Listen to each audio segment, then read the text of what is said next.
তবে গুরুত্বপূর্ণ একটা সূক্ষ্ম বিষয় মনে রাখবেন, অনেকেই পেছ লাগে এখানে।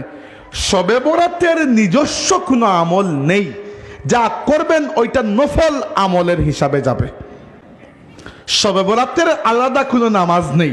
ধর আমি আপনাকে বললাম যে ফজরের নামাজ কিরকম, আপনি বললেন 2 রাকাত সুন্নত, এরপরে 2 রাকাত ফরজ, নিয়তটা এরকম, এই টাইমে পড়তে হয়। আমি আপনাকে জিজ্ঞেস করলাম যে ঈদুল আজহার নামাজ কিরকম, তো আপনি বললেন 2 রাকাত নামাজ, এতটা তাকবীর আছে, এই ওয়াক্তে পড়তে হয়।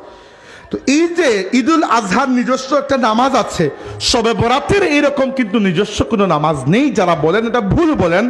শবে বরাতের রাতে আপনি যা ইবাদত করবেন সব নফল ইবাদতের নিয়তে করবেন, বুঝতে পেরেছেন? এটা মনে রাখলে আর কোনো পেছ লাগবে না।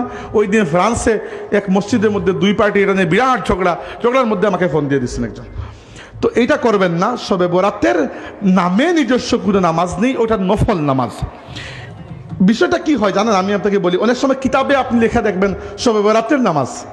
কাহিনী হয়েছে কি, ধরেন আমার পেটে ব্যথা করতেছে, আমি 3 বার সূরা ইখলাস পড়ে হাতে ফু দিয়ে পেটের মধ্যে বুলিয়ে দিলাম, পেটের ব্যথা কমে গেল। ওইটা আমার ব্যক্তিগত অভিজ্ঞতা।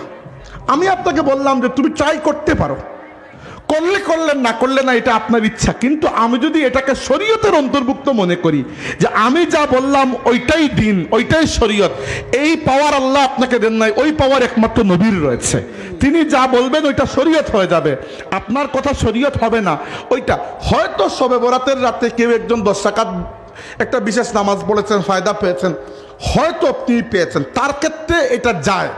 কিন্তু আপনার ক্ষেত্রে যেতেও পারে, নাও যেতে পারে, বুঝতে পেরেছেন বিষয়টা? তাই নবী যেটা বলেছেন সেটা ডেফিনিট, সেটা নিশ্চিত, সেটা দিনের অংশ, সেটা শরীয়ত। আপনারটা তাজরিবা, এক্সপিরিয়েন্স, অভিজ্ঞতা। আপনার অভিজ্ঞতাকে পালন করতে আমি বাধ্য নই, নবীর প্রত্যেকটা কথাকে পালন করতে আমি বাধ্য। বিষয়টা বুঝতে পেরেছেন? এই পেচের জন্য অনেকের মধ্যে পেচটা লেগে যায় যে কিতাবে লেখা আছে, কিতাবে যা লেখা আছে সব যে শরীয়তের অন্তর্ভুক্ত তা নয়। কিতাব তো একজন লেখকই লিখছেন, উনার ব্যক্তিগত মতামত লিখতে পারেন। তাই শবে বরাতের রাতে অবশ্যই আমল করবেন, কিন্তু শবে বরাতের আলাদা কোনো নিয়তে কোনো নামাজ নেই, ওইটা নফল নামাজ যেরকম পড়েন। বিশেষ করে খেয়াল করে তাহাজ্জুদের নামাজ পড়বেন। তাহাজ্জুদের নামাজ তো এমনিতেই পড়া উচিত, আল্লাহ ফরজ করেন নাই তো কি হইলো, মাঝে মধ্যে তো পড়া উচিত। একদিন আল্লাহর ফেরেশতা জিবরাইল আলাইহিস সালাম এসে বললেন, ইয়া রাসূলুল্লাহ, আপনি কি জানেন আল্লাহর কাছে সবচেয়ে সম্মানী মানুষকে?